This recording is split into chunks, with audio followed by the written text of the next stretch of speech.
Good morning, everyone. It's always fun to be the first policy after the social, the last night. It was a good social. I have my talking over music all night long voice on, so pardon me. As Mr. Kern said, this is not recommended yet. This is draft. This will be seen in future meetings. This is very malleable at this stage.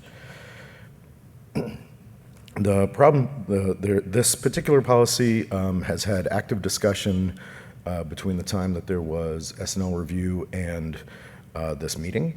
So you will see some text that has some slight variation. For completeness, we do have the SNL review within these slides, but we'll be discussing the current state of play per the PPML threads. This is one of a set of policies that had been proposed to deal with a few infrequent corner cases that result in complicated scenarios for member organizations. I'm not going to totally regurgitate what's on the slide here, but the key element is that the problem exists for, similar to a policy that we heard about yesterday, that there can be a surviving entity after M&A procedures that is not necessarily legally formed, contained, or otherwise within the standard interpretation of the ARIN jurisdiction. There are several examples that were two examples that were within the text of the problem statement. They're within your discussion guide. The staff and legal, as I mentioned, was for the text as of 28 August. And that there were actually no significant concerns presented. The PPML discussion has resulted in little mutations to the text, as I mentioned. We have some text here that is bolded, which was not covered by the staff and legal. This is the critical element that people may be seeing for the first time if they've not been up to date on the PPML thread. Basically, trying to assert having no presence to cover natural persons, not just incorporated entities, was a late-breaking discussion point from last week. And it's merely saying to codify what is actually in effect current practice by staff. Due to input from other members, they see we are interested in formalizing a clarifying comment that will be attached to the text as it is as it's posted to the website, but not actually within the NERPM, such that we have context and some historical clarification. It's a little more verbose, but we don't want to, as we've discussed in other presentations yesterday, a lot of the goals that we have for the NERPM now include simplification. So we didn't want to encumber what is a relatively minor text change with a lot of references to other sections, because that just sets us up for editing doom in the future. As I said, the staff indicated that the process, we're essentially codifying what is existing process, but is just not merely documented within policy. Again, this was all in reference to the previous text. We will have a formal staff and legal for the new text, which is not materially different in the AC's opinion.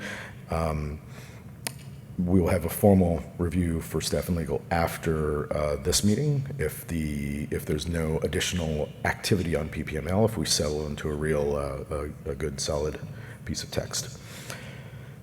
So that's what we have. Please throw questions, brickbats, whatever.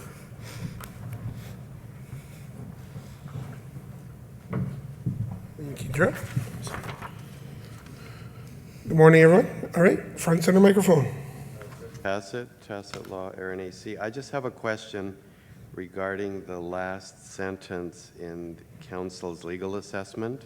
It says, by making this a specific addition to policy, it could create an artificial way to move resources from one region to another, as opposed to one that is organically occurring. I'd just like to understand why that would be the case if this practice already exists, how it could actually change things. Okay. John? I called council up, but let me give a high-level overview. Something that occurs because of circumstances is different than something that's stated in policy. One stated in policy will be found by others and exercised as a route. So you could end up with an endorsement of something that's already happening. That's it. Okay, so the consequence of that would be what then? It's just an observation. Okay. Steve, do you want to Well, elaborate? I guess what I'm trying to understand, because I know at the AC, our job isn't to look at the fiduciary aspect of things, but nevertheless, we have to realistically think of what might happen ahead when it gets to the board. Sure. And so one of the things that I'm trying to figure out is if that sentence, from a board perspective, might end up being a showstopper, which means should we continue working on this policy or not? And that's, I know you can't sort of give a definitive answer, but I'm trying to figure out how much of a problem that last sentence really is for this policy. Steve? So what's being done here is creating a path that tells people who are not actually experiencing the transaction that is closing down activities on one continent and moving them to another to falsely create that pattern is the concern in that sentence. In other words, it's a warning that the more you mess in this area, theoretically, the more you create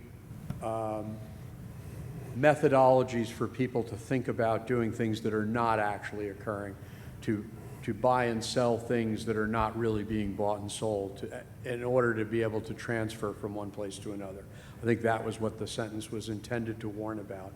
With regard to that sentence, I don't believe it's the kind of recommendation that I would make that trespassing in this area is going to lead to the policy being rejected by the board. The board will have a panoply of things to think about, not just that sentence. Is that helpful? Yeah, that's a very helpful. And John, you may have a different view than that.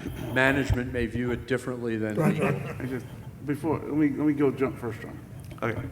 So all I'll say to the AC is that while you need to pay attention to legal reviews, a legal review that says the policy you're working on is likely to have significant issues at the board will use phrases like significant issues and concerns.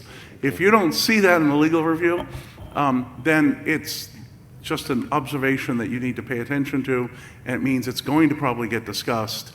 It's unlikely to pose. We're very good if we see a, quote, showstoppers, quote, to put it in there very clearly. Okay, well, that's what I wanted to clarify. So thank you for that. That's very helpful for me as a co-shepherd of this thing. Thanks.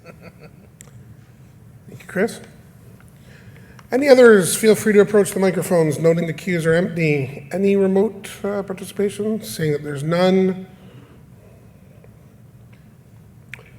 Going once, going twice. All right, thank you, Joe, for your presentation. Thanks, Bill.